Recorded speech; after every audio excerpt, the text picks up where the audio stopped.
কেমন আছো প্রিয় ছাত্রছাত্রীরা? আগের দিনে আমরা বেশ কিছু টপিক নিয়ে আলোচনা করেছিলাম। আজকে আমি আর টপিক নিয়ে আলোচনা করব না। আসন্ন যে WBCS পরীক্ষা রয়েছে 2023-এ, প্রিলির জন্য তোমরা দারুণ প্রিপারেশন নিচ্ছ, আমরা সবাই জানি। তো তারপরেই আসছে মেন।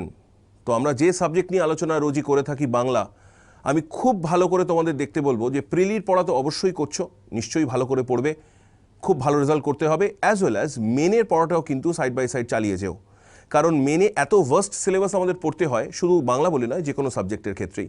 তো সেটা যদি আমাদের কাছে স্পষ্টতা না থাকে পরীক্ষার পর দিন থেকেই, তাহলে কিন্তু আমাদের বেশ অসুবিধে হতে পারে। WBCS এর প্রিলির পরীক্ষার জন্য অনেকগুলো সাবজেক্ট পড়তে হয়, মেনেও কিন্তু অনেকগুলো সাবজেক্ট পড়তে হয়, এবং প্রত্যেকটা সাবজেক্টের ডেসক্রিপটিভ ওয়েতে পড়লেই ভালো হয়। যদিও এখনও পর্যন্ত MCQ প্যাটার্নই কোশ্চেন আসছে ডেসক্রিপটিভ বাংলা, ডেসক্রিপটিভ ইংলিশ ছাড়া। তো আমি ডেসক্রিপটিভ বাংলা কিভাবে পড়বে তার একটা ছোট্ট সিনপসিস তোমাদের কাছে রাখছি।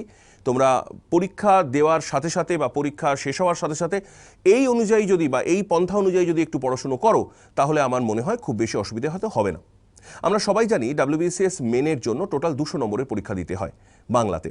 তাহলে এই 200 নম্বরের পরীক্ষার মার্কস ডিভিশনটা কিভাবে আসে? 5টা প্রশ্ন আসে। বিগত বিভিন্ন ক্লাসে আমি এই 5টা ডিভিশন বলেছিলাম, একবার একসাথে পুরোটা বলি। 5টা প্রশ্ন আসে একের দাগে, এখনো পর্যন্ত যেরকম প্রশ্ন প্যাটার্ন এসছে। একের দাগে কি আসে? একের দাগে আসে চিঠি, যেখানে 3টে অপশন থাকে, একটা করতে হয়। 2-এর দাগে কি আসে?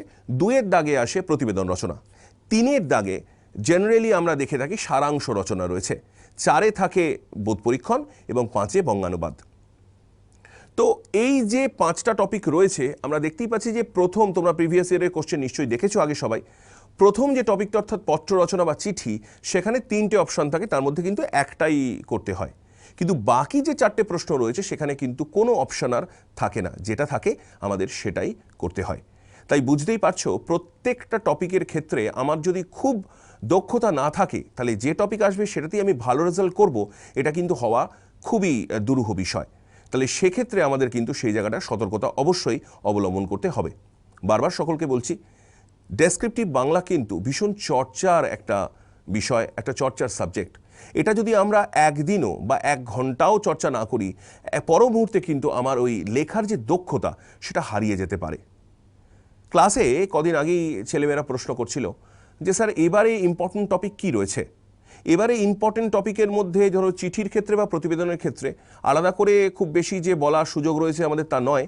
তবু আমি বলবো দুটো টপিক খুব খুব জরুরি। একটা হচ্ছে পরিবর্তিত শিক্ষানীতি। আমরা সবাই জানি যে বিভিন্ন স্তরে শিক্ষার যে পদ্ধতিগত পরিবর্তন কিছু আনা হচ্ছে।